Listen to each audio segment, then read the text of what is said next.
Rise of the European Emperor by Taishan Laonyo. Chapter 391. The king and queen are full. Time passed quickly during Count Duarte's jokes. Soon, the fat brother prepared the first dish and the servant brought it up. The first dish was French fried goose liver, which was also an appetizer that whetted people's appetite. The goose liver was fried golden by the skilled fat brother, and bursts of fragrance came out from time to time. Whether it was color, aroma, or taste, this plate of golden French fried goose liver was very tempting. After a simple pre-meal prayer and thanking God, Louis XII picked up the knife and fork and reached for the sliced goose liver. Then, he put the forked goose liver slice into his mouth. Soon, Louis XII's mouth was filled with an explosive and refreshing feeling. The tenderness of the goose liver and the sourness of the orange juice kept stimulating Louis XII's taste buds. This is really delicious. Louis XII's eyes suddenly lit up and he stretched out his knife and fork again. Count Duarte, who had a greedy look before, honestly did not make any other moves at this time. The main reason was that he didn't dare to compete with Louis XII. But he knew that the fat brother could make more than just one fried goose liver. So he advised, "Your Majesty, don't worry, there are more delicious dishes to come, not worse than this." After eating 3 pieces of goose liver, Louis XII remembered that Queen Anne was still beside him. So he called out, "Queen, you eat too, it's delicious." Queen Anne looked at Louis XII speechlessly, thinking, "You've eaten 3 pieces, and then I remembered that I haven't eaten yet." However, after tasting the deliciousness of fried goose liver, Queen Anne was no longer reserved, and continued to stretch out her knife and fork. Although she ate elegantly, the amount was not small. After a while, the second dish came up, which was truffle salad, which was also an appetizer. The taste of truffles is very popular. However, truffles, especially French black truffles, are really unremarkable in appearance. The French had never eaten truffles in this era, so Louis XII and Queen Anne looked at the salad made of ordinary-looking black truffle slices and were a little confused. So, the boss Giovanni, oh no, now he should be called Toddy, who personally brought the truffles over, introduced, "This thing is called truffles, which is a very precious food in Italy. It is very expensive and delicious. It is known as the gold of food. In Italy, whether it is the Pope or other nobles, they all like this delicacy very much." This flattering word immediately aroused great interest of Louis XII and Queen Anne. After all, Italian nobles like to eat it, so it must be right. However, the cautious Louis XII still looked at Count Duarte. Count Duarte nodded. Obviously, he had tasted it yesterday and thought it was delicious. So, Louis XII and Queen Anne carefully forked a piece of truffle and put it in their mouths. Perhaps truffles are naturally suitable for Europeans' appetites. Soon, Louis XII and Queen Anne's eyes lit up. So, Louis XII directly stretched out his knife and fork, while Queen Anne stretched out her knife and fork elegantly. But the result was the same, the king and queen both liked truffle salad. Seeing that the king and queen ate a lot, and the queen liked it very much, Toddy showed an honest smile. In the eyes of others, it was probably because he was happy that the food he made was liked by the king and queen. Only Toddy himself understood that it was because Queen Anne ate a lot of truffle salad. Because fat Giovanni put the contraceptive pills given to him by Marin in the truffle salad. Truffles are delicious, and it was the first time for King Louis XII of France and Queen Anne to eat them. Putting contraceptive pills in them, even the smartest diners could not taste it. Because they had never eaten truffles, how could they know what the original taste was? In fact, the contraceptive pill produced by a certain alchemist is a colorless and tasteless crystal, and it tastes light when put into water. But in order to prevent it from being eaten, Giovanni carefully put the contraceptive pill in the truffle, which already has a strong taste. In this way, ordinary people can't detect it at all. After seeing the queen eat a lot of truffles, Giovanni was relieved happily as long as she likes to eat. Their task is to give the queen contraceptive pills. If the queen doesn't like the dishes they cook, then it's over, and the task can't be completed. Fortunately, Queen Anne likes it very much and almost fights with Louis XII for it. In this way, it will be easy to do the task in the future. After a while, when the truffle salad was almost eaten, the next delicacy, caviar, was brought up by the second fat Tony, and was taken over by the court waiter and placed in front of the king and queen. On the first day of entering the palace, the fat brothers were naturally not allowed to get close to the king and queen. They talked from a distance and were monitored by the palace guards. Therefore, the dishes they cooked were eventually served to the king and queen by others. Even when they talked, there was an interpreter accompanying them. After all, the fat brothers were also poor students back then, and it seemed unlikely that they would learn French quickly. Therefore, for now, they can only rely on interpreters to communicate with the king and queen. This time the dishes were served slower than the last time, because the big fat toddy asked the second fat man to dawdle a little, just to wait for the king and queen to finish the truffle salad. In particular, the queen had to eat enough truffle salad to achieve the effect of contraception. Sure enough, when the second fat man served the dishes, a plate of truffles had been eaten. Unlike the first two dishes, Queen Anne knew the dish of caviar. Because the Duchy of Brittany is a northwestern coastal country, and has eaten fish since she was a child, and naturally she has eaten caviar. Only Louis XII, who was born in Orleans in central France, has never eaten caviar. However, this plate of caviar was made according to the strict regulations of the French in later generations as remembered by Marin. It was high-grade caviar made from the roe of pregnant female sturgeons over 60 years old and weighing more than 12 pounds. After being processed with superb skills in a short period of time, it became the highest-grade caviar. In this era, there were still many sturgeons in large and small rivers in Europe, and it was very likely to encounter old sturgeons. Therefore, although caviar is delicious, it is much easier to get than truffles. Caviar is very popular because it uses the highest-grade ingredients and is processed with high requirements emphasized by Marin. The fat man had spoons sent to Louis XII and Queen Anne for their convenience. Premium caviar is very popular among the most distinguished couples in France. At the end of the meal, Louis XII and Queen Anne both used spoons to scoop up premium caviar and stuffed it directly into their mouths. Fortunately, there was plenty of caviar, otherwise the king and queen would have fought over it. After just 3 courses, King Louis XII of France and Queen Anne's stomachs were full, and they were obviously full. Chapter 392, Edward's Rescue. The fat brothers brought too much caviar. At the beginning, they pickled several large jars of caviar in Italy under the guidance of the royal chef. The amount was enough for the king and queen to eat for 2 or 3 months. For example, this time, the second fat man, Tony, brought a tray of caviar. Although a large plate was served to the king and queen, there was still a lot left. Unfortunately, King Louis XII and Queen Anne were full, but there was still a lot on the tray. Moreover, the caviar on the plate in front of the two had not been eaten up. What made Louis XII and Queen Anne depressed was that the fat brothers said that there were still many dishes to come. For example, fried steak, bacon pizza and pasta, etc. Needless to say, the ones who dared to take them in front of the king and queen were all delicacies. However, the two really couldn't eat anymore. So, Louis XII waved his hand regretfully and said, "Let's do it at noon tomorrow. I really can't eat any more today." Queen Anne, who was rubbing her belly carefully, nodded constantly. It was not until then that Louis XII realized that Count Duarte, who wanted to eat for free, had not eaten yet. Looking at Count Duarte who was staring at him, Louis XII waved his hand and said, "Make something for Ombo. As for this caviar, it seems to be a lot. Give the rest on the tray to Ombo." In fact, Count Duarte had been starving for a long time, and seeing the king and queen eating so happily, he secretly wiped his saliva several times. After hearing what Louis XII said, Count Duarte immediately exaggeratedly showed a look of gratitude and choked up, "Thank you, Your Majesty, for the reward." Then, King Louis XII, who had a bulging belly, and Queen Anne, who also had a bulging belly, went to the bedroom to rest. Count Duarte, who was a little late, also left the palace in a hurry. In the middle of the night, Louis XII, who had eaten a large plate of truffles, suddenly became sexually aroused and wanted to discuss the great cause of making a baby with the queen. But, the two of them were too full to make a baby. Otherwise, if they were face to face, their stomachs would be against each other. But it is undeniable that eating truffles does have the function of adding to the fun. Louis XII was overjoyed and ordered the next day to eat truffles every day. Louis XII was already a 43-year-old middle-aged man. In the 21st century, 43 years old may be in the prime of life. But in 16th century Europe, 43 years old was a middle-aged and elderly man who could die at any time. When people get older, they will feel a little weak and lack sexual desire. At least, facing Queen Anne, Louis XII lacked sexual desire. And eating truffles can add to the fun, which made Louis XII overjoyed. Because it gave him hope of having a son. However, what Louis XII didn't know was that the chef who made truffles for him had put contraceptives in the truffles. So, although Louis XII often ate truffles and the queen later, the queen didn't get pregnant. And he found a lover, but she soon got pregnant. Therefore, he thought that the queen was in poor health and could not get pregnant, but she didn't know that she had been given contraceptives. The means of giving contraceptives were too covert.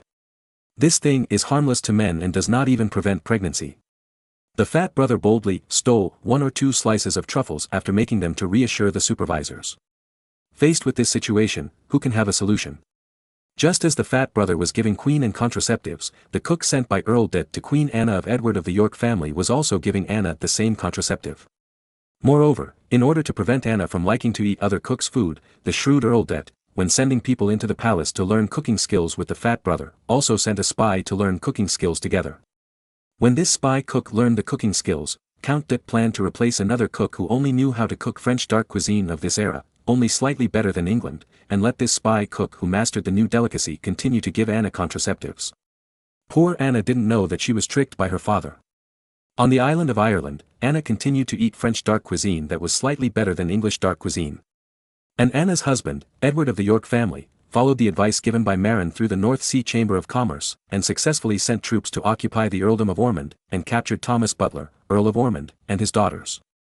Thomas Butler had no sons, only daughters. His second daughter, Margaret Butler, married Sir William Bullen. This Sir William Bullen may not be famous, but his granddaughter Anne Bullen is very famous. Because Anne Bullen was the second queen of Henry VIII and the mother of Queen Elizabeth I of England. In this military operation, the army of Maurice, Earl of Desmond, provoked at the southwestern border of the county of Ormond as promised, and indeed attracted most of the troops of the county of Ormond. Then, Edward's army marched straight in and captured Kilkenny, the capital of the county of Ormond.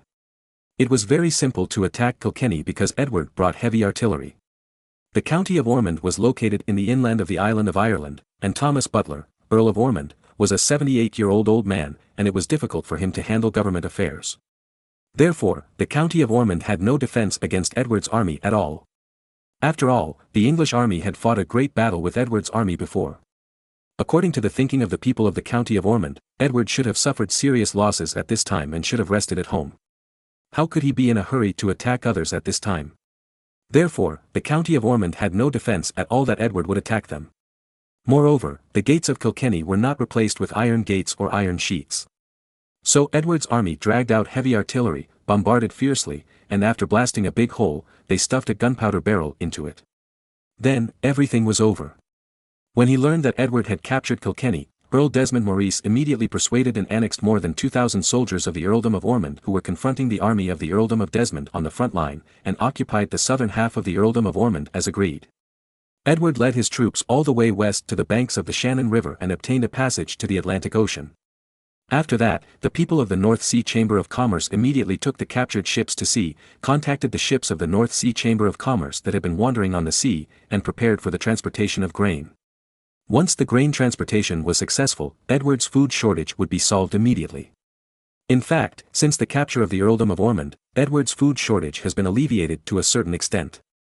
After all, the Earldom of Ormond also has food. Although the agriculture of the Earldom of Ormond is not as developed as the direct territories of the British King near Dublin in the east, it is also of a certain scale. Moreover, the local animal husbandry is developed, and there are many sheep. Relying on its vassal relationship with England, the Earldom of Ormond has also introduced a large number of English semi-fine wool sheep, and is also a wool-producing area. In addition, there are a large number of meat-type Irish indigenous sheep breeds that can be used as food. However, if Edward plundered the local people's food and livestock as food, it would inevitably cause fierce resistance. Therefore, accepting the food from the North Sea Chamber of Commerce is the most reliable way to solve the food shortage and avoid causing unrest.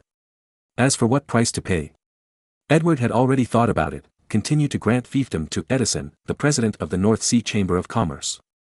In addition, the Ormond state had 30,000 English semi-fine wool sheep, and Edward decided to take out 10,000 as a down payment to compensate for the value of grain. As for the title and fiefdom, they could only be fulfilled after he seized the throne of England. But no matter what, Edward's current difficulties were finally over. Chapter 393 George, are you selling West Frisia? Marin has been back for a few days in Auric, the capital of East Frisia. As soon as he came back, Marin found Kohler and asked him to send a capable spy to Switzerland to inquire about the news of the 20,000 Swiss mercenaries. Marin always felt uneasy and felt that something big was going to happen. 20,000 elite Swiss mercenaries would have no problem fighting a war of annihilation in Europe. Such a powerful army has lost its trace, and anyone would be worried. Therefore, Marin not only asked Kohler to send out spies, but also asked Cage, who was responsible for training special forces, to go south with the spies with a group of masters. In this era, Marin did not have the conditions to train an all-round spy like 007, who was extraordinary and proficient in intelligence work. Moreover, Marin's spy school only trained those trainee spies for 1 year, and it was good enough to make them familiar with intelligence gathering. It is impossible to make them all strong in martial arts. For this reason, Marin asked Cage to accompany him with dozens of special forces.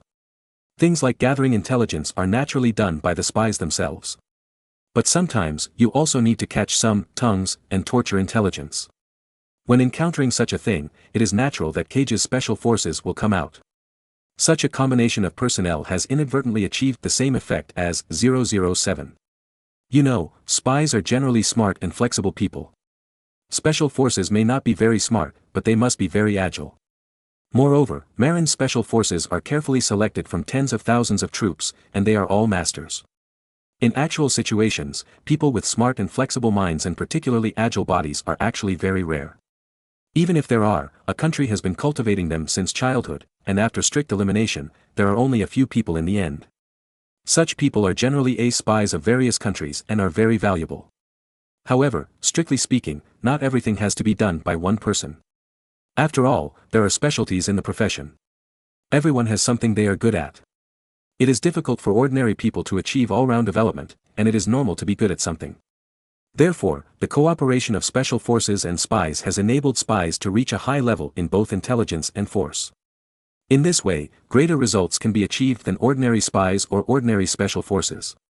After watching the spies and special forces go south, Marin started his work again. On the return trip, Marin specially detoured to Innsbruck in Tyrol and visited Emperor Maximilian I. Maximilian I expressed his dissatisfaction with Marin's avoidance of him, and sprayed Marin. This time the coalition besieged West Frisia, and Maximilian I suffered a lot of losses. The 4,000 Flemish troops were the elite of the Netherlands, and they lost a lot on the battlefield, which made Maximilian I very unhappy. However, a piece of intelligence provided by Marin immediately diverted Maximilian I's attention. What? You said that 20,000 mercenaries from Switzerland were hired by a mysterious employer and their whereabouts are unknown? After hearing this news, Maximilian I was also shocked. As the boss of the Swabian alliance, Maximilian I was well aware of the strong fighting power of the Swiss. You know, in the Swabian War, Zurich, one of the 13 states of the Swiss alliance, relied on the power of one state to beat the nobles of the Swabian alliance into a state of disgrace and retreat step by step, which shows the strong combat effectiveness of Swiss mercenaries. You know, there are only 7,000 or 8,000 Swiss mercenaries in Zurich. Even in wartime, there are only more than 10,000 mercenaries. Such a force can beat the Swabian alliance into a state of disgrace. If 20,000 Swiss mercenaries are sent out, how powerful the combat effectiveness will be. Maximilian I immediately didn't care about scolding Marin, and immediately found the minister in charge of intelligence work and asked him to send someone to Switzerland urgently to find clues so that he could know what was going on. The reason why Marin chose to tell Maximilian I this intelligence was not only to divert his attention, but also to use the resources of Maximilian I's intelligence system to find out the reason as soon as possible. You know, the intelligence system under Maximilian I, although traditional and backward, is also a very complete and old intelligence system.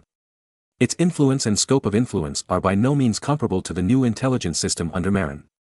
Moreover, Marin believes that 20,000 Swiss mercenaries are hired and must pass through the territory of other countries to the employer's territory. There are no airplanes in this era, and there must be clues when passing through the territories of other principalities. After all, that's 20,000 people, not 20. It's not too difficult to find some clues. The premise is that you have enough manpower to spread out to find out the news. The intelligence agency under the name of Maximilian I may have average intelligence capabilities. However, one thing is certain: they must have a lot of people. With more people, it is naturally much more convenient to find out intelligence. Maximilian I has many allies and can carry out intelligence work in multiple regions. With so many 20,000 people, even if they leave Switzerland in batches, they will leave clues. It's best to leave this kind of intelligence to the intelligence personnel under Maximilian I to find out. As long as the whereabouts of the 20,000 Swiss mercenaries can be found out, everything will be easy. Although the combat effectiveness of the 20,000 Swiss mercenaries is very strong, Marin's German mercenaries are not easy to mess with. As long as they know where those people are, even if they face them, as long as they are fully prepared, Marin's army will not be afraid. When leaving Innsbruck, Marin and Emperor Maximilian I agreed to share intelligence. Once either party first discovered the traces of the 20,000 Swiss mercenaries, they must share intelligence with the other party. This time, Marin sent spies south to Switzerland. In addition to sending special forces to inquire about the news and catch tongues, he also specially arranged people to contact Maximilian I's men to get the latest news from the Austrians at any time. At the same time, you can also share your own intelligence with the Austrian side. As long as he could find out the whereabouts of the 20,000 Swiss, Marin would be relieved. Marin was dealing with the documents that had accumulated during his trip to Italy, when he suddenly heard a report from his men. Duke George of Saxony was visiting. After George was defeated in West Frisia, he did not return home, but took the remaining 2,000 regular soldiers and more than 10,000 Saxon civilians, all the wealth and food of Groningen, fled to East Frisia, crossed the Ems River, and set up a camp in the area on the east bank of the Ems River. Duke George of Saxony also settled down in the camp on the east bank of the Ems River. Obviously, George was unwilling to fail and was still thinking about making a comeback. However, the Gedici had already sent a ransom request. As expected, just like George thought, more than 1 million gold coins were needed. George was almost bankrupt now, how could he afford to pay more than 1 million gold coins? As for borrowing money, George had borrowed too much before, and he had not yet paid off his debts. How could he borrow more funds again? It's just that George is still lucky now, hoping to find a good opportunity to turn the tables. Sure enough, during the meeting with Marin, George proposed to borrow troops from Marin's East Frisia and attack West Frisia again to take everything back. At the same time, it also avoided paying a ransom of millions of gold coins. After all, as long as they win, everything will be fine. But how could Marin be willing to lend troops to George?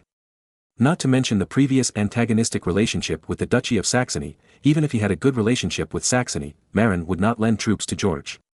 Because the army of the Duchy of Guedes is mainly Swiss, and it is not easy to mess with. During the meal, Marin, who hosted the banquet for Duke George of Saxony, suddenly said, "Duke George, are you going to sell West Frisia? Otherwise, just sell West Frisia to me." Chapter 394 Rejection. Before Duke George of Saxony had the chance to praise the delicious black pepper steak he had just eaten, he was stunned by Marin's words and didn't know how to answer for a while. After a long time, George spoke, "What did you say?" "Let me sell West Frisia to you." "Duke Marin, do you know how big West Frisia is?" "It's twice the size of East Frisia, and it can be a duchy." "I know, but didn't Duke Albrecht spend 300,000 gold coins to buy West Frisia?" George shook his head repeatedly, "You can't count it that way. The most important thing is that my father led the army to help His Majesty the Emperor quell the rebellion in Flanders. You should know that Flanders is of great significance to the Netherlands.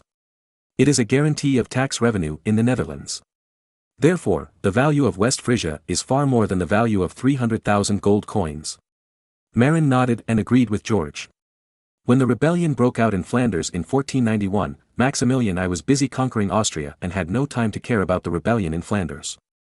Because, during the reign of Maximilian I's father, Frederick III, the Habsburg family was defeated by the Hungarian King Matthias I and lost half of Austria, including the capital Vienna. The reason why Maximilian I was stationed in Innsbruck, Tyrol, west of Austria for a long time was also related to the fall of East Austria from 1485 to 1490. If Matthias I had not died in 1490, Maximilian I would not have been able to recover East Austria. In fact, Matthias I was too fierce and had strong combat effectiveness. When Matthias I was in power, he not only openly occupied half of Austria of Emperor Frederick III, but also controlled Moravia and Silesia, which was too arrogant. The most arrogant thing is that Matthias I also took the initiative to attack the Ottoman Turkey twice to curb Turkey's expansion in the Balkan Peninsula. The Turkish Sultan at that time was Mehmed II, who led his troops to capture Constantinople. Facing such a powerful ruler, it is not surprising that Frederick III of the Habsburg family failed. It was not until 1490, after the death of Matthias I, that Maximilian I was able to launch an operation to recover East Austria. If Marin had traveled 2 years earlier and had grown up, he might have joined Maximilian I in the war to recover lost territory.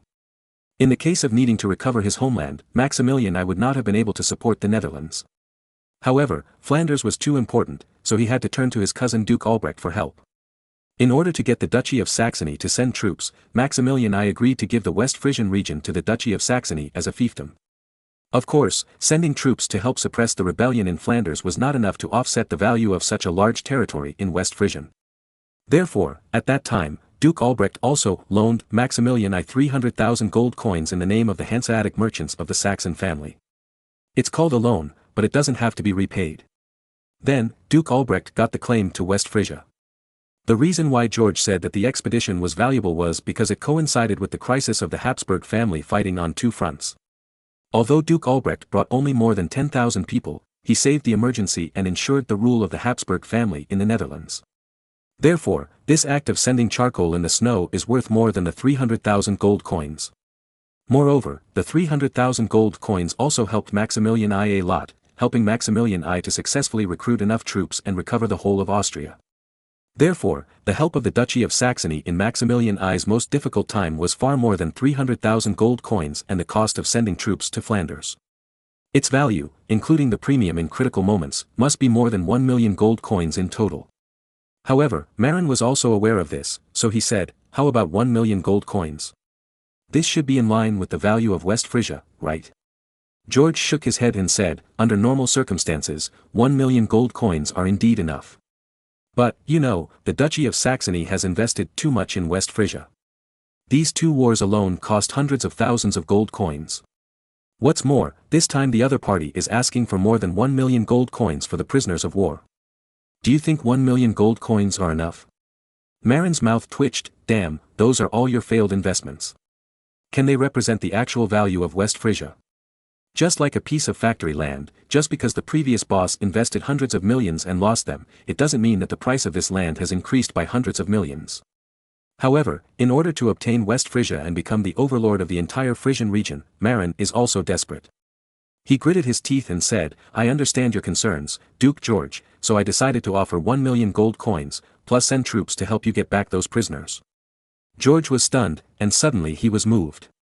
You know, Marin's offer is equivalent to more than 2 million gold coins, which is indeed very sincere.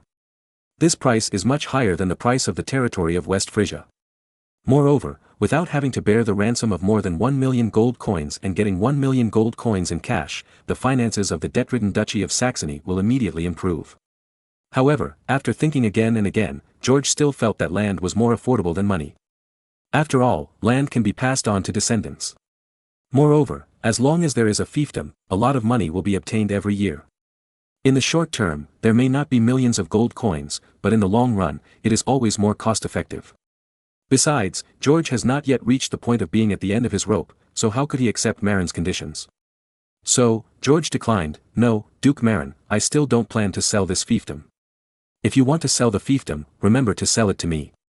We have signed an agreement." George was a little speechless, but now he was stationed on someone else's territory with his men, and it was not good to be too faceless, so he had to perfunctorily say, "Okay, if I sell West Frisia, I will definitely consider you first." Marin was unwilling to give up, so he decided to hit George's self-confidence. So, he pretended to have just remembered and said, "By the way, Duke George, do you know why the Saxon coalition lost to West Frisia?" "Oh no, was it the army of Guides?" "This, bad luck." George was unwilling to admit that the Saxon army was inferior to others and his command level was poor. "My intelligence personnel just got an important news, which made me understand why the other side was so strong." "What news?" As the losing party, George naturally wanted to know where he lost. "It is said that more than half of the enemy's army are Swiss mercenaries. Moreover, these Swiss mercenaries are supported by the French. Therefore, your enemy is mainly the powerful France, not just the Principality of Guides." "I see." George's mood finally improved. It was very embarrassing to lose to the Principality of Guides, but it was not unfair to lose to France, the strongest country in Europe. However, George's mood soon became worse. Because, he thought, if the opponent is the Principality of Guides, he can still fight for it. If the opponent is France, no matter how hard he tries, his chances of winning are not great. In the end, George left with great frustration. Marin was not in a hurry, he knew that George was not desperate yet. However, with the reputation of the Duchy of Saxony, George might really get some support. So Marin called Kohler and asked him to send people to spread the news to countries that were friendly with the Duchy of Saxony. George's opponent was the Swiss mercenaries sent by the French, and his chances of turning the tables were very low. As long as this news spread, even countries that were friendly with George would probably have to think about it, whether investing in George would be a waste of money. When George was surrounded by enemies and completely desperate, Marin brought up this topic again, and George would surely see the reality clearly. Chapter 395, Promoting Group Fighting Training Methods. No matter what George thought, he would definitely be unlucky in the end. Otherwise, in the original history, he would not have sold West Frisia to Charles V. Charles V was really awesome and extremely powerful. The Duchy of Gages was easily dealt with by Charles V. In the end, the Duchy of Gages not only lost West Frisia, but also its homeland was destroyed by Charles V. Then, the Duchy of Gages ceased to exist. You said to look for France as a backer. Sorry, King Francis I of France was captured by Charles V, so it was useless to look for France. Speaking of which, the Duchy of Saxony is really unlucky now. Before, Duke Albrecht attacked East Frisia, not only was he defeated, but he also paid millions of gold coins in compensation, which almost caused the finances to collapse. If it weren't for the old brand and high credibility of the Duchy of Saxony, which could borrow money, perhaps the Duchy of Saxony's finances would have gone bankrupt long ago. So, although Duke George of Saxony fought 2 consecutive wars with the Duchy of Guedes, 3 including the activities of the West Frisian Resistance Army, he went to war with debt. Of course, the deficit was not too serious before, and the Duchy of Saxony could afford it. But this time it was serious. Most of the more than 10,000 prisoners were reinforcements from allies. These people must be redeemed. However, the ransom for more than 10,000 people totaled more than 1 million golden gold coins, which was absolutely unaffordable for the Duchy of Saxony, which was already in debt. In addition, Marin spread some unfavorable news and told George's allies that George could not beat the Duchy of Guedes supported by France, so there were not many people willing to lend money. Even those who originally intended to borrow money would be scared off. After all, borrowing money at this time is basically a waste of money. George couldn't borrow money and get troops, so he couldn't have the opportunity to plan a counterattack. Moreover, the more than 10,000 prisoners of war had to be redeemed. After all, that was not someone from the Duchy of Saxony, but someone from an ally. By then, George would be penniless and would have no money to redeem his ally. Then, the only way was to sell West Frisia. Anyway, it couldn't be recovered, so it was better to sell it, and he could get back 1 million gold coins. If Marin could help him get back the prisoners, the ransom of more than 1 million gold coins would be saved. By then, although George had no land, his finances would immediately improve. Not only would he be able to pay off his debts, but he would also have a lot of surplus. Moreover, in this era, there were very few princes who could afford millions of gold coins. As for why Marin had so much money, it's easy to explain. Didn't the Duchy of Saxony pay Marin 1 million gold coins? In addition, Marin must have plundered a lot of money when he conquered Denmark before. You know, Denmark is a maritime trade power that can compete with the Hanseatic League. In fact, in history, when George sold West Frisia to Charles V, he only sold it for 100,000 gold coins, which was basically a bargain. The biggest problem is that George's Duchy of Saxony was dragged down by the war with the Duchy of Guedes. Moreover, selling West Frisia to Charles V also means that Charles V will help him to avenge himself. Therefore, it is sold so cheaply. But now it is different. Marin opened his mouth and offered 1 million gold coins, which is very affordable, and promised to help to snatch back the prisoners of war. In this era, there is basically no higher offer than Marin. Besides, other countries either can't afford it or can't snatch back the prisoners of war, and they can't meet this condition at all. If there were no prisoners of war worth more than 1 million gold coins, George would not be under too much pressure, and whether to sell it depends on his mood. But with this huge pressure, he must consider it carefully. Not to mention George, the Duke of Saxony, who left with worry. Marin immediately began to approve the documents accumulated during this period after entertaining George. These documents were carefully selected by Geoffrey. They are all important matters that require Marin to make a decision. However, these things are not very urgent. Urgent matters had long been transmitted to Rome through the IN system, so that Marin could make up his mind quickly. As for those ordinary matters, they were basically handled directly by Geoffrey. If Marin were to handle all the bigger matters, he would collapse. He didn't want to deal with hundreds of pounds of documents every day like Qin Shi Huang. Besides, Marin was actually just a modern man in the future. His vision may be much more advanced than that of people in this era, but he is not as good as a native politician like Geoffrey in handling specific small matters.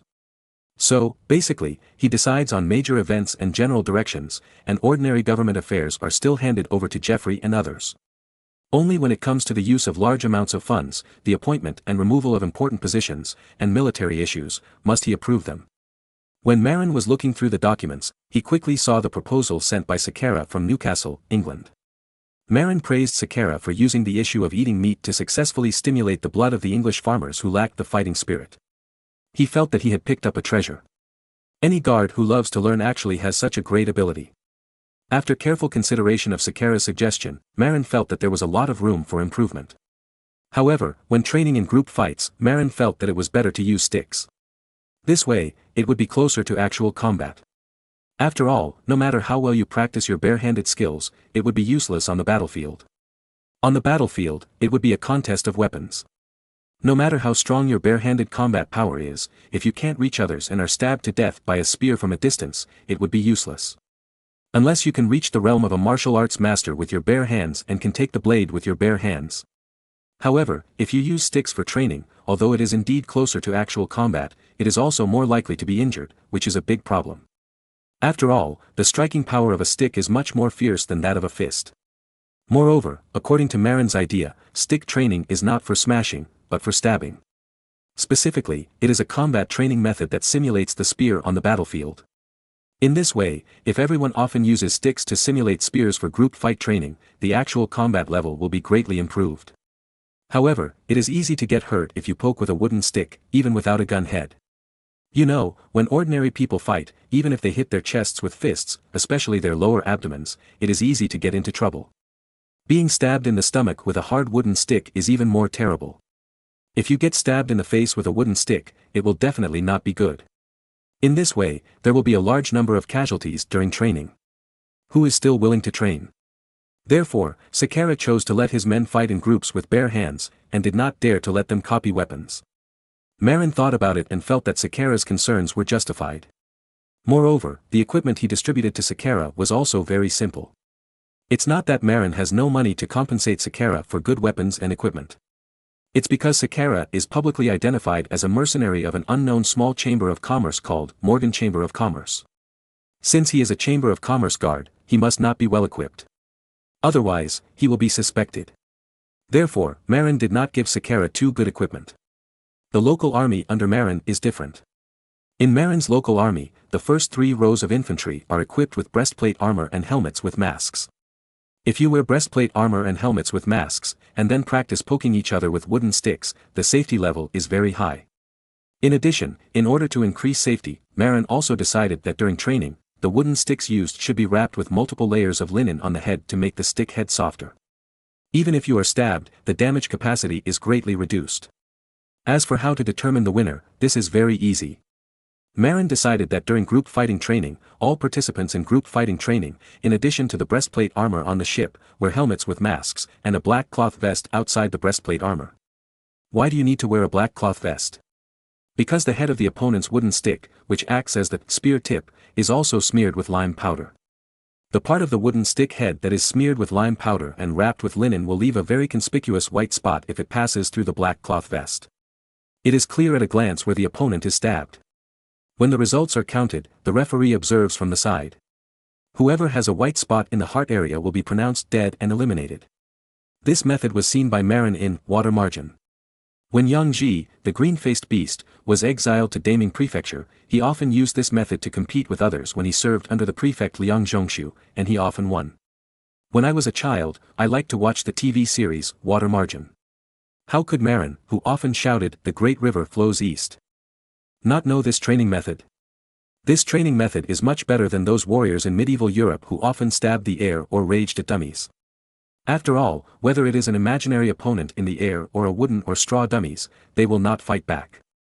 If you punch, kick, and stab a wooden man or a straw man, you can only practice your accuracy and proficiency, but it cannot be compared with real-life training. Everyone wears protective gear and fights with real people. After practicing for a long time, you will not be afraid on the battlefield and will be experienced. In later generations, when PLA emphasized practicing assassination in the early years, people wore protective gear, used wooden sticks, and practiced this method of fighting. The first time Marin saw such a scene was in the TV series, Blood Romance, when Zhong Yuemin put on a helmet and chest guard and stabbed Wu Manton with a wooden stick. The breastplate armor and iron helmet with a movable mask worn by his men have much higher protection capabilities than PLA's training protective gear, so the training effect is naturally better. Chapter 396 Mahjong Mat and Wooden Motorcycle Helmet. It just so happened that since the army of the Principality of Guedes and the Saxon coalition started fighting, the army of Guedes had stopped buying French plate armor and helmets from the hydraulic forging center in Leer County of Marin. So Marin ordered to continue to work and produce breastplate armor and helmets. However, the style was changed to the Maximilian armor style. This raised breastplate has excellent properties for resisting the damage of musket bullets. You know, ordinary close-fitting plate armor, after being hit by dozens of grams of lead bullets, the shock wave will directly cause damage to the human body. Moreover, under the action of strong impact force, the plate armor may be dented. However, the old-fashioned plate armor is worn close to the body. Once a dent occurs, it will directly impact the human body. If a dent occurs in the soft part of the human body, the problem is not very serious. If a dent occurs in the bone part, it's over. The fracture is light and the bone is broken by the impact force, which is also very common. Therefore, the musket will pose such a great threat to the knights wearing plate armor. If the convex design is adopted, the bullets hitting those protrusions will not only easily cause refraction and bounce, but even if the protrusions are dented by the lead bullets, they will only be knocked out of the protrusions, and it is difficult to directly impact the human body. Even if the strong kinetic energy still causes some damage to people, it is not the tragic situation of losing combat effectiveness like breaking bones. Therefore, the Maximilian armor is a very suitable armor for resisting spherical lead bullets. Of course, it can only be said that this kind of armor is more suitable for resisting lead bullets than the old-style armor, not that it can definitely resist it. If you are lucky, you may be fine if you hit an unimportant protrusion. If you are unlucky, you will also be injured. It's just that you will not be injured by being shot like the old-style close-fitting plate armor. With the breastplate of the Maximilian armor and the iron helmet with a movable mask, Marin can let his soldiers, according to the said idea, use wooden sticks with linen wrapped on the head to train each other. For the training stick, Marin decided to use a stick that is about the same length as a spear. In this way, the soldiers used it and it was no different from using a spear. In fact, using a spear is nothing more than stabbing, plucking, and poking. However, don't underestimate these three basic tricks. If you use them skillfully, you can stab your opponent to death on the battlefield and survive. Moreover, later studies have shown that stabbing is much more harmful than cutting. Generally speaking, if you are stabbed with a knife, as long as you are not stabbed in vital parts such as the aorta and neck, you can survive even if you go to the hospital. However, if you are stabbed, especially in the heart and other parts, it is basically difficult for gods to save you. Therefore, the gangsters of later generations used knives to cut people, but the victims were more injured and fewer died. Killers, on the other hand, often stabbed the target with a dagger, emphasizing speed and accuracy, and directly stabbed the dagger into the target's heart. Moreover, this point is also reflected in the later bayonets. During World War II, dagger-type bayonets were still popular, which could stab and cut. But after World War II, when designing the 56 and a half rifle, the blade of the bayonet was directly abandoned and replaced with a three-edged bayonet. Because the three-edged bayonet is particularly lethal. Later, actual combat rifles all used folding bayonets. Only the rifles of the Guards of Honor used dagger-shaped bayonets. Because the dagger-shaped bayonet looks good.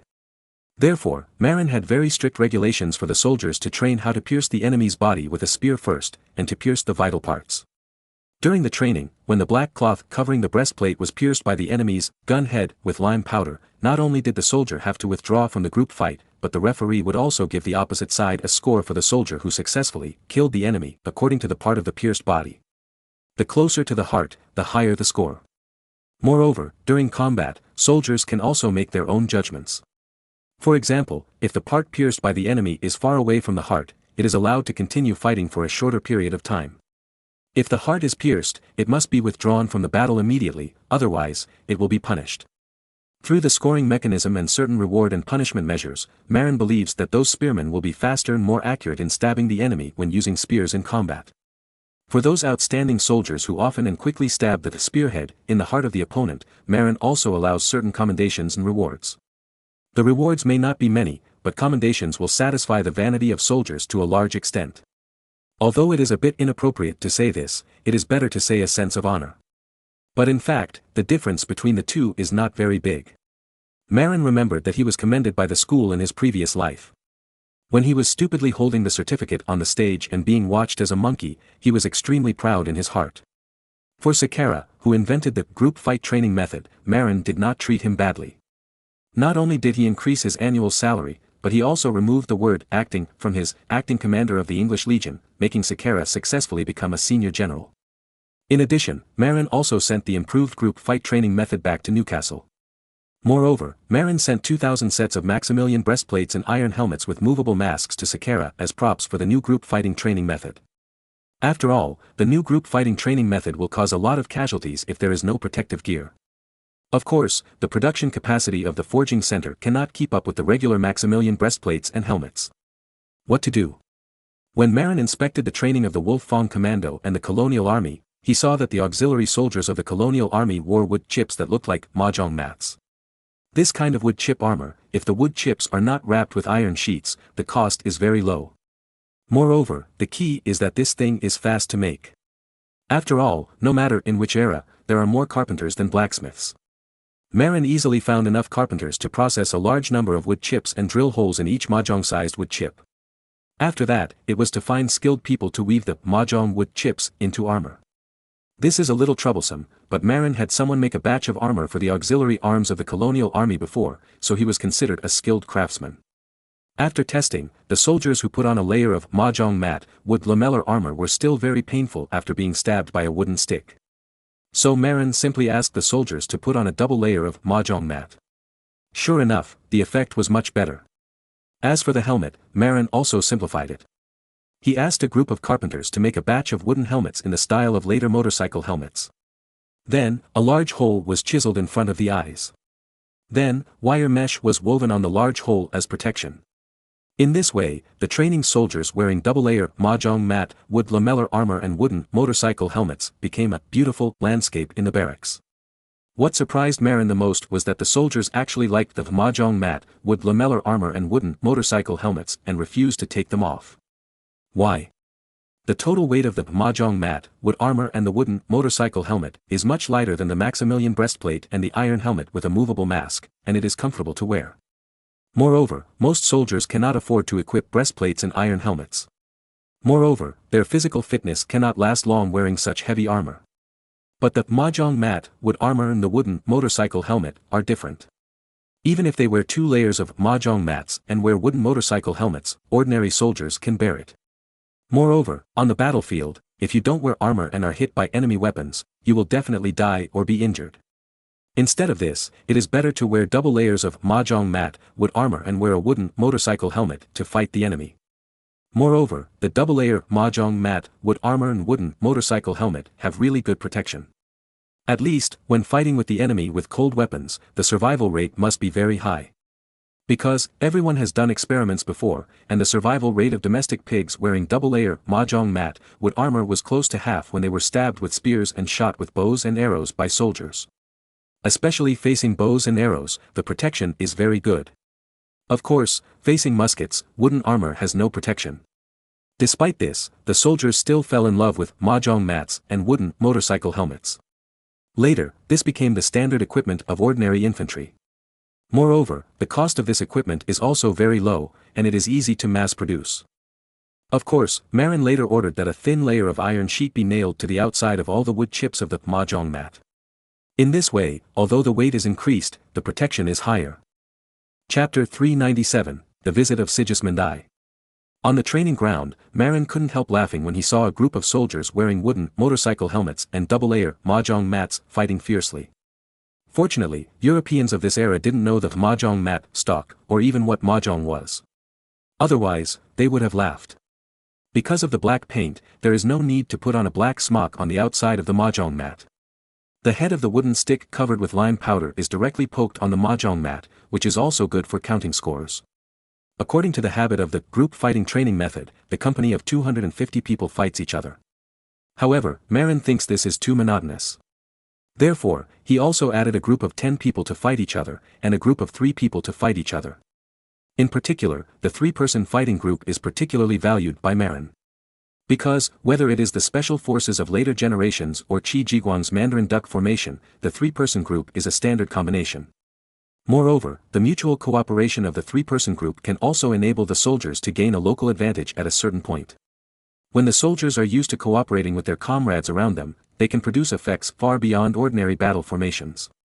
As a result, the 2-group fighting modes of 3-person teams and 250-person teams have become the most classic tactics in Marin's army. After summarizing a complete set of training methods, Marin ordered this training method to be compiled into a training outline and sent to the 10,000 troops of the Duchy of Schleswig and the garrison camp in the Munster area to promote this training method throughout the army. In fact, until the Russo-Turkish War in the 1860s, the confrontation between the European armies was still dominated by bayonets. As for why? Because the loading speed of the muzzleloader is too slow, resulting in a slow firing rate of the musket. If the two armies start a melee, the musketeer's shooting ability will be useless at all. At that time, everyone was close together, and the most direct way was to fight with bayonets instead of shooting. Because, in a melee, after the bullet in the barrel is fired, you can't have dozens of seconds to reload the ammunition. If you don't want to be stabbed to death by the enemy while you are reloading, you should raise your bayonet and fight with the enemy. Therefore, in the era of muzzle-loading rifles, there is a famous tactic from the British lobster soldiers, that is, facing the enemy's volleys, after reaching the enemy's distance of 20 to 30 meters, launch a round of volleys to knock down the enemy's front-row musketeers. Then, take advantage of the opportunity when the enemy is in chaos to fill in the position, launch a charge, and use the bayonet to decide the outcome. At that time, the hit rate of the smoothbore rifle was too touching. If you aim at a distance of 100 meters, you can aim and shoot in theory, but if you can hit half of the time, you are a sharpshooter. Only at a distance of 20 to 30 meters, raise your gun and aim, the hit rate will have a high hit rate in a practical sense. It is normal to shoot volleys at such a close distance and knock down the enemy's front row soldiers one after another. At this time, the enemy will definitely be flustered and their morale will drop when they see the front row soldiers being shot and falling to the ground one after another. At this time, the lobster soldiers took the opportunity to charge again, but the distance was only 20 to 30 meters, and they would arrive soon. If you are busy loading ammunition and firing 3 shots, you will be asking for trouble. Before you finish loading ammunition, the bayonet will stab you. Therefore, for a period of time before the outbreak of the Napoleonic War, this tactic was very easy to win. However, the emergence of the Emperor of Napoleonic Wars led to the emergence of the more powerful artillery doctrine. Under the bombardment of volleys, the bayonet tactics became a suicide mission. After all, volleys, especially volleys using shotgun shells, are too lethal to line infantry. Marin has been hesitating whether to take out the shotgun shell, a killer weapon. However, he never dared. Why? Afraid that the French would learn it. France is a country of artillery, with a large number of artillery equipment. And the technical content of shotgun shells is too low, and it is easy for people to learn it. Therefore, if Marin dared to take out the shotgun shells in advance, it would definitely make France fly. Facing the French army's rain of cannonballs, any infantry line formation would be beaten to a pulp. Therefore, Marin would rather not use the cannonball, a powerful weapon, and only use the Spanish phalanx to maintain the tactical advantage of the army. If cannonballs appear, the casualties will be too great. At that time, an army of 10,000 or 20,000 will not be enough to deal with casualties. Moreover, Marin himself is also a man who goes to the battlefield. If the other side uses a shotgun, he might be sent to the sky by a stray bullet. Therefore, Marin thinks that by using the Spanish phalanx and modern training methods, coupled with the emergence of a very powerful close combat training method such as the group fight training method, Marin thinks that as long as the training is in place, when it comes to stabbing, his Mahjong Legion may not be worse than the veterans of the Swiss mercenaries. By then, Marin will lead the Mahjong Legion wearing double-layer Mahjong mats to sweep across the German countries and stab over all enemies that stand in their way. This feeling is so great. It's just that, the name Mahjong Legion seems a bit indecent. When supervising the soldiers of the Mahjong Legion to train to use spears for mutual stabbing training, his subordinates suddenly came to report Prince Sigismund, the younger brother of Grand Duke of Lithuania and King Alexander of Poland, is here. Prince Sigismund, that is, Prince Sigismund mentioned earlier. Of course, this is a difference in translation. It turned out that Prince Sigismund was 38 years old. With his elder brother Grand Duke Alexander's wife returning to Moscow, and Grand Duke Alexander not getting divorced or marrying a new wife, Prince Sigismund is likely to be chosen as the new King of Poland and Grand Duke of Lithuania. Therefore, Prince Sigismund felt that he should travel around and broaden his horizons. At the same time, he also planned to choose his wife by the way. Don't be surprised, Prince Sigismund didn't know why he had never married. He was 38 years old and still had no wife. The problem is that ordinary people don't have wives because they are poor. He is a prince and may inherit the position of King of Poland and Grand Duke of Lithuania in the future. It is impossible for him to not find a wife. So, the only possibility is that he is too picky. Or, he hasn't met a suitable princess yet. After all, the idea of marrying a princess of equal status in this era is very serious. There is basically no situation of princesses marrying down, and princes will not marry Cinderella. Unless, this prince wants to give up the right of inheritance. In history, there have been princes who lost their inheritance rights because they married commoner girls. The most famous one is that King Edward VIII of England had to abdicate in order to marry Mrs. Simpson, who was born a commoner and divorced. In addition, Queen Victoria's cousin, Prince George, the 7th Duke of Cambridge, fell in love with a commoner girl named Sarah and married her. As a result, his descendants lost the right to inherit the Duke of Cambridge. As a prince who may become the King of Poland and the Grand Duke of Lithuania, Prince Sigismund must be more cautious in marriage. If he wants to inherit the throne and make his descendants continue to become kings, he must marry a noble woman. At least, she must be a princess of a county. There are more than 300 princely states in Germany, and there are many princesses. Therefore, Prince Sigismund came to Germany to investigate, happily, not only to increase his knowledge, but also to investigate his wife. In addition, because Marin and Prince Sigismund can be regarded as friends and allies, Prince Sigismund first ran to East Frisia to see Marin. And Marin suddenly remembered something. Prince Sigismund seemed to be the Prince of Poland and Lithuania. Although he did not become the crown prince according to the law, after the death of Grand Duke Alexander, this guy was also a king. Moreover, Marin had read history and knew that Grand Duke Alexander would die in the next 2 years. So, this guy was a standard crown prince. It just so happened that Marin was trying to get the Spanish princess, Catherine of Aragon, to break off her engagement with Henry VIII. When the time came, Spain could reselect a husband for Princess Catherine and recommend Prince Sigismund to Ferdinand II. Although Prince Sigismund was a bit old, already 38, Princess Catherine was not a young girl. She had married once and her husband had died. It seemed that these two people were quite a good match. Moreover, if Catherine of Aragon married Prince Sigismund, Marin would not have to worry about the marriage alliance between Spain and Denmark. Chapter 398, Parents Want to Intercept. Because they had a very good personal relationship, and Marin knew that the other party would become the Grand Duke of Lithuania and the King of Poland. Therefore, Marin attached great importance to Prince Sigismund's visit and accompanied him personally. Even at the dinner, he pulled his parents to accompany him. Prince Sigismund liked the Earl Grey milk tea invented by Marin very much. Marin asked him what he wanted to drink, and he chose Earl Grey milk tea without hesitation. So Marin took out tea, cane sugar and fresh milk and started to cook immediately. In order to entertain Prince Sigismund well, Marin asked the chef in the palace to take out his unique skills and cook a table of dishes. First of all, the black pepper steak was cooked to perfection, which made Prince Sigismund praise it. To be honest, Lithuania is not short of cattle and is a cattle-raising country. After all, the Ukrainian grasslands are now under the control of Lithuania. However, the cooking skills in Lithuania are also very low now. They either roast or boil, and the beef is wasted. Marin's steak fried in olive oil is indeed more advanced than Lithuania's current cooking skills. In addition, Marin also served beer roast duck and white-cut chicken, which were not particularly authentic. However, these two dishes also made Prince Sigismund very happy. In addition, Marin also took out some truffles frozen and shipped back from France, and caviar carefully pickled by the royal chef of Julius II brought back from Italy. These two dishes also strongly attracted Prince Sigismund. Fortunately, Prince Sigismund was well educated and did not overeat. After all, this is a guest away from home, and you can't be too rude.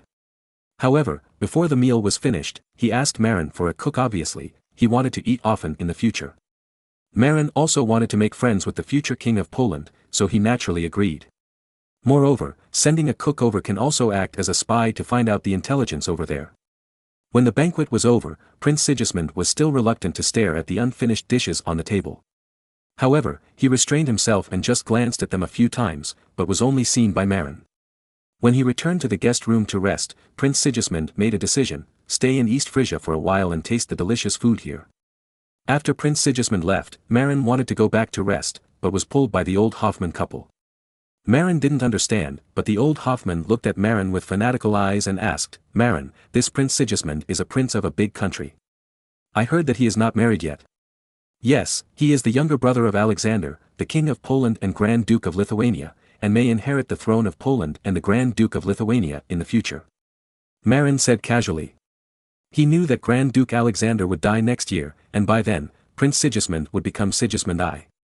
Really, really? Marin suddenly found that the old Hoffman's voice was trembling. "Of course it's true, why would I lie to you about this?" Marin felt a little puzzled. However, the old Hoffman ignored Marin, but looked at each other tacitly with Mrs. Mary, and then nodded together.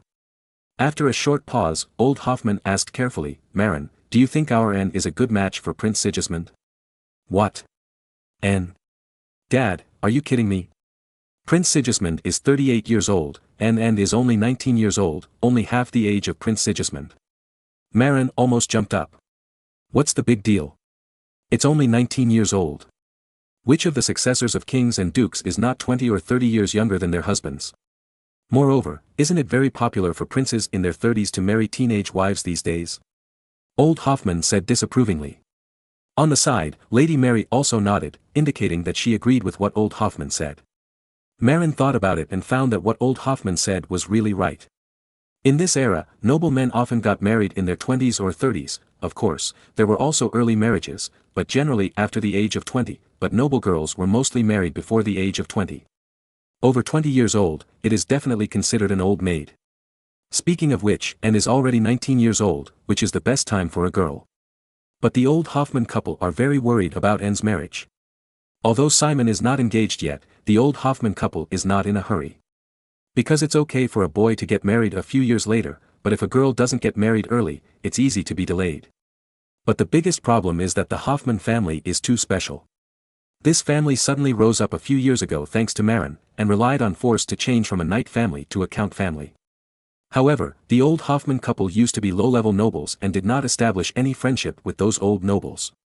Marin is good friends with John II, Duke of Clever, but unfortunately, John II's son is only 14 years old and does not match Anne. Moreover, John II has already chosen a daughter-in-law for his son Maria, the only daughter of Duke William IV of the Duchy of Jülich and Berg. In fact, the two sides have already made a marriage contract. This marriage brought great benefits to the Lamarck family.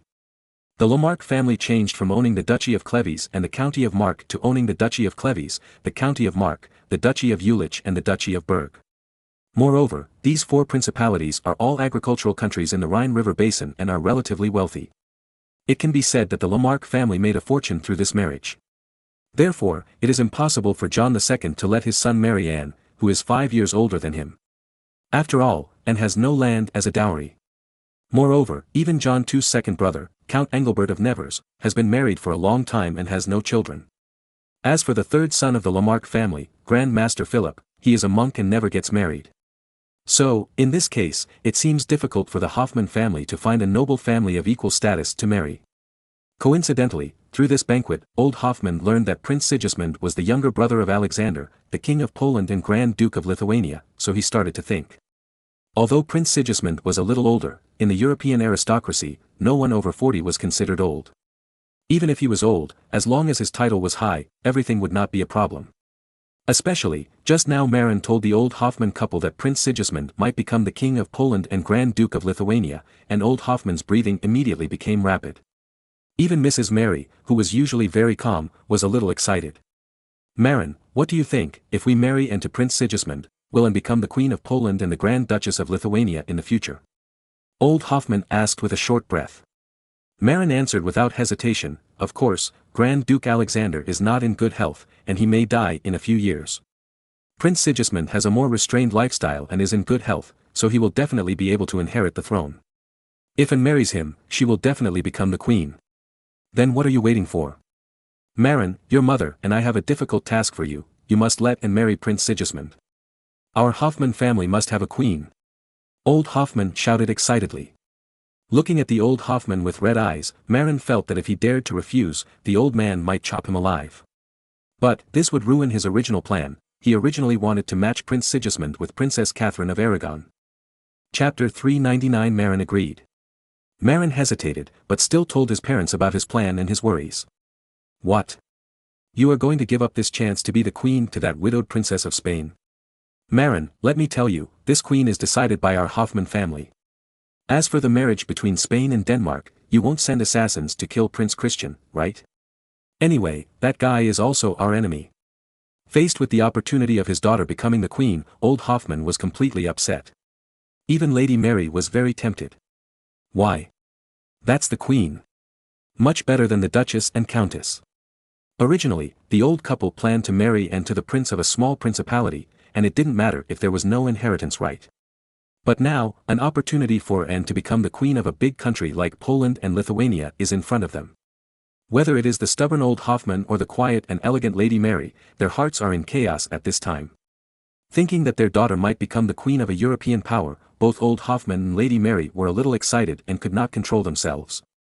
Indeed, the Commonwealth of Poland and Lithuania is one of the most powerful forces in Europe. It is a superpower with nearly 1 million square kilometers and a population of several million. If it were not for its strange aristocratic republic system, and replaced with a centralized system like France, the Polish-Lithuanian Commonwealth would definitely become one of the strongest forces in Europe. Even without the adoption of centralization, Poland and Lithuania at this time are still superpowers in Europe. Moreover, after buying off the Crimean Khanate, the former ally of the Muscovites, the strategy of Poland and Lithuania against the Grand Duchy of Moscow has changed from defensive to mutually victorious. In the future, they will suppress the Grand Duchy of Moscow for a century or two, until the Swedish old man appeared and beat the Polish bird cavalry into a dog, and then the Polish-Lithuanian Commonwealth began to decline. The entire 16th century was the time when the Polish winged hussars appeared. It seems that it was the time period when Sigismund I was in power. Sigismund I seemed to have a long lifespan, and lived until 1548. It seems, marrying Sigismund I is also a good choice. Marin touched a tuft of hair on his chin and whispered. Sigismund I. On the side, the old Hoffman couple was stunned, but soon reacted. This is not the Prince Sigismund. If this prince really becomes Sigismund I, then my grandson will become the King of Poland and the Grand Duke of Lithuania in the future. Old Hoffman said happily. On the side, Mrs. Mary nodded repeatedly. Obviously, this is an extremely tempting prospect. Seeing that the old Hoffman couple were like a demon, Marin also sighed. However, he can also understand the old Hoffman couple's ideas. Why? They all came from small nobles, and they are too eager to marry their daughters to the king as queen. In this way, the Hoffman family is equivalent to ascending to heaven in one step. After all, if the daughter's son can become the king of a powerful country, it will definitely be good for the development of the Hoffman family. Moreover, Marin never told them about his ambitions. Therefore, they don't know that their son may become a king in the future. Of course, even so, they probably won't miss the opportunity to make their daughter the Queen of Poland and the Grand Duchess of Lithuania. That's Poland and Lithuania, whose national strength is no less than that of the Holy Roman Empire. As parents, they wish that every child has a promising future. For a daughter, marrying a king and becoming a queen is definitely the most promising way out. Facing the pressure from his parents, Marin lowered his head and began to think quickly, weighing the pros and cons, thinking about the feasibility of marrying to Prince Sigismund, and the impact of this matter. So, Marin began to search for relevant information about Sigismund I from the depths of his memory. In the end, the message Marin got was that Prince Sigismund would become the King of Poland and the Grand Duke of Lithuania next year. However, this brother did not seem to be in a hurry to get married. It was not until 1512 that his eldest brother, King Vladislaus II of Bohemia and King of Hungary, acted as a matchmaker and married a 17-year-old Hungarian noble girl, Barbara. Moreover, Barbara's family was just an ordinary noble family in Hungary at that time. Although Barbara's brother, János Szapóhó, would later become the King of Hungary. However, that was after the death of Louis II, when he was elected with the support of the Ottoman Turks. Before that, the János family was not very outstanding. At most, János Szapóhó was a relatively powerful Hungarian noble counselor. In this way, the János family at that time was very similar to the Hoffman family today. Starting from a low point, Barbara's father was just a court knight, and later became a new noble. János Szapóhó became a political new noble after joining the noble parliament. So, it seems that Prince Sigismund's requirements for marriage partners are not that high, and he is not the kind of not marrying a princess who is not a princess of a big country attitude. You know, in 1512, the status of the János family was not as good as that of the Hoffman family. After all, the Hoffman family is now the head of an independent principality, controlling 5 principalities, and is a powerful family. The only shortcoming is probably the lack of foundation. However, judging from the historical performance, Sigismund I did not pay much attention to his wife's family background. So, after thinking about it, Marin felt that there was still a chance for Anne to become the wife of Sigismund I. In particular, Sigismund I has not become the King of Poland this year, which makes Anne's chance greater. Because no one knows that Grand Duke Alexander will die next year. You know, Grand Duke Alexander is only 44 years old. Although he is in poor health, no one expected him to die so early. But the problem is that from the fact that Sigismund I did not get married until 1512, it seems that Sigismund I is not very active in getting married. Otherwise, he would not get married at the age of 45. Moreover, although the Hoffman family wants to marry and to Prince Sigismund, it is not easy to speak directly. Now, Prince Sigismund's parents had passed away long ago, and his two elder brothers were not too interested in his marriage. Therefore, Prince Sigismund had to be attracted to Anne before he could propose a marriage. So, Marin said to the old Hoffman couple, "I have no objection to marrying into Prince Sigismund, but first, Prince Sigismund must be attracted to Anne." "Of course, our Anne inherited your mother's beauty and wisdom, and she is outstanding," said old Hoffman proudly. Marin rubbed his forehead speechlessly and said, "Well, Prince Sigismund will stay here for a while anyway. Let's do this. Starting tomorrow, and will also be invited to the banquet for Prince Sigismund. Remember to dress and up beautifully to attract Prince Sigismund." "Okay, no problem, leave it to us." After that, the old Hoffman couple left happily. Marin looked at the old Hoffman couple who left happily speechlessly, and returned to his palace. As for the issue of marrying into Sigismund I, he thought about it and felt that it was not a bad idea.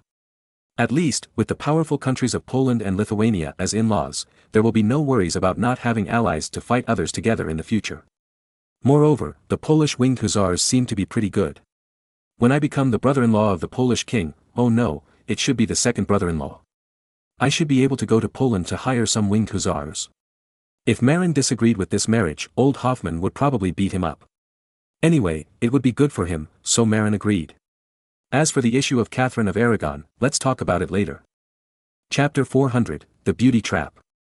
In the evening, after the old Hoffman couple returned to their mansion in the east of the city, they immediately called Anne and told her about today's situation. At first, Anne was still a little hesitant. Because, although Prince Sigismund was also a prince, he was a little different in age from her. Every girl fantasizes about a prince marrying her. There were already novels in the Middle Ages. Anne was also a girl who loved fantasy and longed for a young and handsome prince to marry her. However, old Hoffman and Mrs. Mary ruthlessly told Anne that although Anne was very beautiful, because the Hoffman family's background was too poor, it was unlikely that ordinary princes would look at her. A prince from a powerful country like Prince Sigismund, who might also be the heir to the throne, would not look at Anne even more. Unless Anne was willing to be someone's lover. However, precisely because Prince Sigismund was a little older, and had a little chance. After a fierce ideological struggle, Anne finally gave in. After all, in this era, the aristocratic hierarchy was deeply rooted in the hearts of the people. Although Prince Sigismund was a little older, he was also an unmarried prince. Moreover, for men, the age of 38 looks no different from that of a man in his 20s. Many of those who age before the age of 40 do hard labor. For men who are pampered, there is not much difference between 40 and 30. Moreover, marrying Prince Sigismund is likely to become the Queen of Poland. This temptation is very tempting even for Anne. Coupled with the strong pressure from the old Hoffman couple, Anne agreed reluctantly. Early the next morning, the old Hoffman couple brought Anne to the palace and asked Marin to find a way. As soon as Marin saw that and agreed, he immediately began to plan. Strictly speaking, Anne's identity is indeed not worthy of Prince Sigismund. After all, the Hoffman family from which Anne came was just a political upstart family. As the saying goes, it takes 3 generations to cultivate an aristocrat. Anne was born in a knight family since she was a child, and her temperament may be somewhat insufficient. Of course, this is a traditional view. In fact, Lady Mary was born in a count family and received a good education since she was a child. Therefore, although she was born in a knight family, with the personal teaching of Lady Mary, Anne's etiquette and temperament are no worse than those princesses of the vassal states. Moreover, Anne, who completely inherited Lady Mary's appearance, is no less beautiful than Angela. The only difference is that she is not as mature as Angela. Of course, this is inevitable. Angela is a woman, and Anne is still a girl. Marin is also very confident about the beauty of his sister. However, the problem is that Prince Sigismund is not a lustful person. Therefore, Marin needs to plan well to make and shine, and the first impression will blind Prince Sigismund's eyes. So, Marin recalled the Romance of the Three Kingdoms he watched in his previous life, in which there is a beauty trap clip in which Wang Yun used Jiao Chan to attract Lu Bu. Of course, there is a difference between the two. Lu Bu is a pervert, while Prince Sigismund is more restrained. But the thick beard shows that Prince Sigismund is not a eunuch. So, he must have desire. Therefore, although the routine is old, Wang Yun's approach is also worth referring to. Marin remembered that Wang Yun invited LV Bu to play at his house. Then, he deliberately passed by the garden and saw Jiao Chan swinging on the swing. At that time, Jiao Chan had obviously been carefully made up, and she was very beautiful, so she hooked LV Bu's soul away at once. Moreover, Jiao Chan was a dancer who was proficient in dancing, so it was not too easy to attract LV Bu. Marin decided to use this routine, but in terms of dressing, Marin got a goddess skirt made of white silk material from Angela. Then, he also made a very realistic fake wreath. And put on the goddess skirt and wore a wreath on her head, just like a goddess of a young girl. Then, Marin also found a few ordinary-looking palace maids to accompany him. For example, when swinging, they were responsible for pushing or something. The reason for finding ordinary-looking palace maids was that Marin was deeply influenced by Tang Bohu Point's autumn fragrance in his previous life, and felt that the sentence, beauty needs to be set off, made sense. Although Anne was very beautiful, if she had a group of equally beautiful maids, it would have divided the attention. Only by having a group of ordinary maids could people see and remember Anne's beauty at a glance. The temperature in March was not high, so Anne put on a warm underwear inside her goddess skirt to avoid freezing. In order to keep warm, Marin even ordered the cooks to make ginger tea for Anne to drink to keep warm. Afterwards, Marin brought Anne and several maids to the swing in the garden. The leading actress and supporting actors were already in place, and next, it was time to invite the leading actor. Prince Sigismund was invited to enter the palace again, and Marin took him to the direction of the garden intentionally or unintentionally. In the garden, Anne had received the news long ago, and had already started to perform hard a few minutes before Prince Sigismund arrived. Ha ha ha ha ha ha, hurry up, Mina, push harder. Anne, sitting on the swing, had long golden hair and flying skirts. It just so happened that this scene was seen by Marin and Prince Sigismund. Prince Sigismund was immediately trapped by this routine, and looked a little stupid. Marin saw it in his eyes and was happy in his heart, thinking, sure enough, the routine still wins people's hearts. Marin did not disturb Prince Sigismund's days, but stood quietly by the side, waiting for Prince Sigismund to react. After a while, Prince Sigismund really woke up on his own. Marin sighed, hey, this guy really has good self-control. Moreover, Prince Sigismund, who had woken up, did not rush to ask who Anne was. Obviously, this guy was well educated. Fortunately, Marin was ready. He took Prince Sigismund to the vicinity where Anne was playing and waved to Anne. After Anne came over, she immediately performed the standard ladies' etiquette. After Marin introduced her, she greeted Prince Sigismund in fluent Latin, which seemed very educated. Marin also took the opportunity to introduce, Your Highness, this is my sister Anne, the apple of our family's eye. It's a pity that she is a 19-year-old girl, but marriage has become a problem. After saying that, he shook his head regretfully. Prince Sigismund really took the bait and asked curiously, why? Your sister is so beautiful, shouldn't there be many suitors? After asking, Prince Sigismund looked at Marin nervously, as if he wanted to know the answer. Looking at Prince Sigismund's expression, Marin knew that his routine worked. So he stopped teasing her and said, it's true that Anne has many suitors. However, they are all children of barons, not a single prince. I, Marin, am also a duke now. How can I marry my most precious sister to a child of a baron? Don't you think so? After saying that, Marin smiled meaningfully at Prince Sigismund. Next, of course, was lunch. And also accompanied him and attended the lunch. With and around, Prince Sigismund was much more restrained when eating and didn't dare to eat freely. But the old Hoffman couple greeted him warmly and asked Prince Sigismund to eat more. In the afternoon, Marin got the dance costume from Angela and asked Anne to dance the peacock dance that Marin liked in his previous life alone on the dance floor of the palace restaurant. Moreover, Marin personally played a song, South of the Colorful Clouds, with a wooden flute and dubbed Anne. Speaking of which, the peacock dance was originally taught by Marin to Angela, and a dance skirt similar to the one Yang Liping wore at the time was also customized to make the dance more vivid and appropriate. Anne and Angela are about the same height, so this dance costume is just right for Anne. Moreover, after Anne saw Angela dancing the peacock dance, she also learned this dance. Seeing Anne wearing a gorgeous dance costume and dancing the graceful peacock dance, Prince Sigmund's eyes suddenly widened. With the dubbing of Marin's flute, Anne's charm value increased by at least 100 points. Then, Prince Sigmund, who has always been very calm, also fell. Anne is very beautiful and well educated. Plus the peacock dance, with graceful dancing posture and good figure, it is absolutely lethal. So much so that Prince Sigismund, a 38-year-old man, was also captured by Anne's charm. Seeing Prince Sigismund staring at Anne, the old Hoffman couple secretly high-fived each other in private. And then just expressed the shy side of a girl, which made Prince Sigismund even more fascinated. Marin also secretly made an "oh" gesture to Angela next to him under the table, honey trap, successful.